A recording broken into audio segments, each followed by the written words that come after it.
여러분 안녕하십니까? 포항 MBC 뉴스입니다.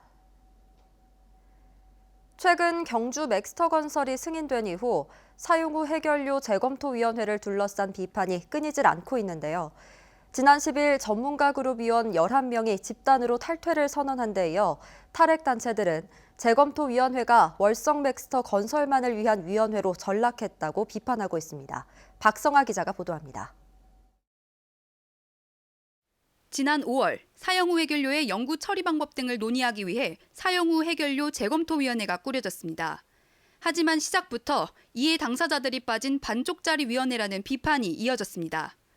지난 10일에는 전문가 그룹의 위원 11명이 재검토위원회가 공론화를 위해 겉핥기식, 보여주기식으로 운영됐다고 비판하며 탈퇴를 선언했습니다. 전문가위원회에서 얘기하는 논의 주제가 이미 정해져 있기 때문에 일단 형식적인 논의 과정을 거치는 그것이 목적인 것처럼 회의가 진행돼서 이들은 또 사용 후 해결료 문제에 책임이 있는 곳이 산업통상자원부인데 이것을 재검토하는 곳도 산자부인 것은 어불성설이라고 주장했습니다.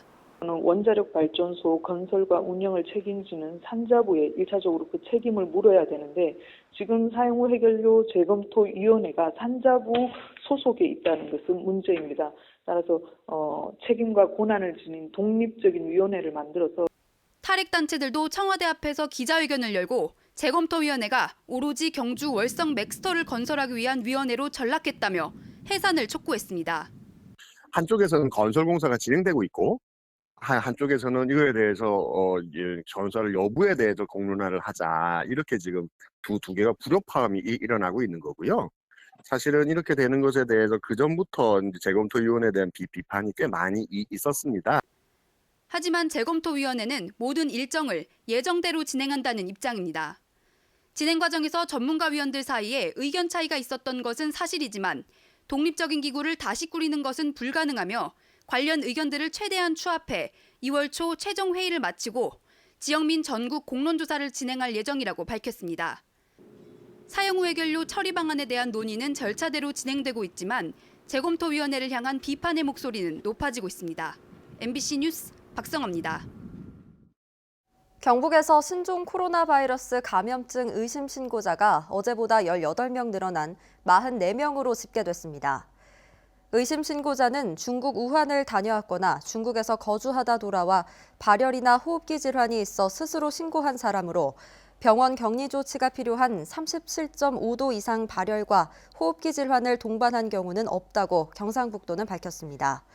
경상북도는 이들 가운데 4명에 대해서는 검체를 채취해 보건환경연구원에 확진 검사를 의뢰했으며 어제까지 신고된 의심 신고자 9명은 검사 결과 음성으로 나왔습니다. 이와 함께 비행기 안에서 확진 환자와 접촉한 10명의 능동감시 대상자에 대해선 전화로 모니터링하고 있습니다. 경주시는 오늘 종합상황실에서 신종 코로나 바이러스 대비 유관기관 긴급 점검 회의를 가졌습니다. 경주시는 24시간 환자 발생 감시 활동을 강화하고 소방서와 경찰서는 환자 이송과 추적 관리 위치 정보 제공에 협조하기로 했습니다. 또 경주시 보건소와 신경주역에 발열 카메라를 설치하고 읍면동에 손소독제와 예방수칙 전단지를 배부하기로 했습니다. 신종 코로나 바이러스 확산으로 일부 행사가 취소되고 중국 도시와의 교류도 차질을 빚고 있습니다. 한수원 월성본부는 방학을 맞아 다음 달 5일부터 7일까지 진행하기로 한 레고와 떠나는 과학 대모험 행사를 취소했습니다. 경주시도 우호 도시인 중국 후베이성 이창시에 공문을 보내 올해 4월 열리는 경주 벚꽃축제 참가를 보류해 줄 것을 요청하기로 했습니다. 경상북도 의회가 오늘부터 8일간 새해 첫 임시회를 개최합니다. 이 기간 동안 도정과 교육행정에 대한 업무 보고를 받고 각 상임위원회별로 조례안 심사와 사업장 현장 점검을 벌입니다. 회기 마지막 날인 2월 5일 열리는 2차 본회의에서는 어려운 한자어 정비를 위한 조례안 등 조례안 5건을 처리하고 폐회할 계획입니다. 포항시는 생활 형편이 어려운 의료급여 수급권자 가운데 등록 장애인을 대상으로 전동 휠체어 등 80여 개 품목을 연중 지원합니다. 보조 장구는 유형별로 고시금액과 실구입 금액 가운데 최저액을 지원하고 초과 금액은 수급권자가 전액 부담해야 합니다.